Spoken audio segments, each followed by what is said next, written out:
যোগ্য অযোগ্যদের প্রার্থীদের তালিকা আদালত বারবার বলেছিল যোগ্য যোগ্যদের তালিকা প্রকাশ করার জন্য, কিন্তু সেটা না হওয়ায় চলতি বছরই কিন্তু 26,000 পরীক্ষার্থী চাকরি গেছে, কিন্তু গতকালই 1,804 জনের।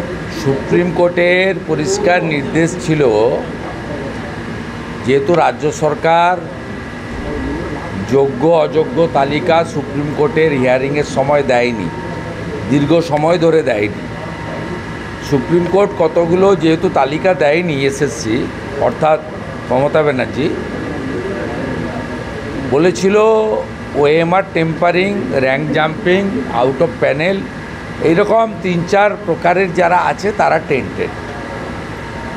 পরবর্তীকালে অনেকগুলো রিভিউ পিটিশন হয়েছে এবং অনেক রাজ্য সরকারও গেছিল, সেখানে পরিষ্কার বলে দিয়েছিল সুপ্রিম কোর্ট সব রিভিউ পিটিশনকে খারিজ করে যে এই ক্যাটাগরিতে যারা পড়ছে দে আর টেন্টেড এবং এরা কেউ অ্যাপ্লাইও করতে পারবে না, পরীক্ষায় বসতে পারবে না, বাকিরা বসবে। কিন্তু ফাইনালি সুপ্রিম কোর্টের যে কয়েকদিন আগের নির্দেশ যে 2 তারিখের মধ্যে তালিকা প্রকাশ করতে হবে, তাতে অনেকগুলো জিনিস সামনে চলে এলো।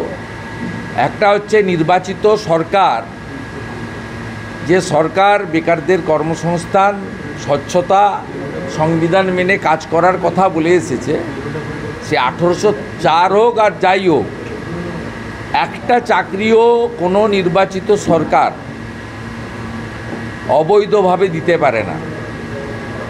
আজকে গোটা ভারতবর্ষ দেখল যে মমতা বন্দ্যোপাধ্যায় সরকার অবৈধভাবে চাকরি দিয়েছে এবং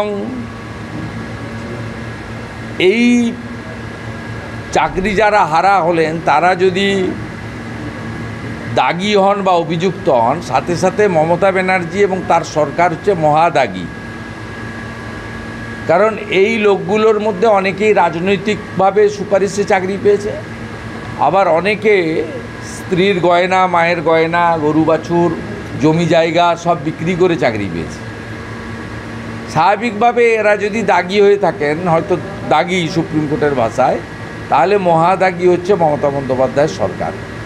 মমতা বন্দ্যোপাধ্যায়ের সরকার চাকরি চোর, যা এতদিন জনসভাতে মিডিয়াতে আমরা বলতাম, আজকে কিন্তু সুপ্রিম কোর্টের এই কড়া নির্দেশের পরে নিজেরাই স্বীকার করলো যে আমরা চাকরি চোর। এবং যেহেতু এসএসসির হাত থেকে ক্ষমতা কেড়ে নিয়ে পার্থ চ্যাটার্জি, এসপি সিনহার নেতৃত্বে আলাদা কমিটি করেছিলেন, তাই সম্পূর্ণ দায়ভারটা রাজ্যের মুখ্যমন্ত্রী মমতা ব্যানার্জির উপরেই বর্তায়।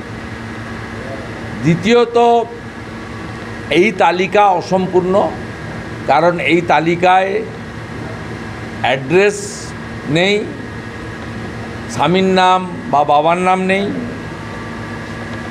এবং কোন সাবজেক্টে এরা টিচার ছিল তা নেই, এবং যে ক্যাটাগরি ওয়াইজ বাতিল করতে বলেছিল, যে কারা ওএমআর টেম্পারিংয়ে পেয়েছেন তাই এরা যে চাকরি গেছে, কারা র্যাঙ্ক জাম্পিংয়ে পেয়েছেন, কারা আউট অফ প্যানেল পেয়েছেন, কারা প্যানেলের যে টাইম ছিল পেরিয়ে যাওয়ার পরে পেয়েছেন, তার কিন্তু খুব ক্লিয়ার কিছু নেই।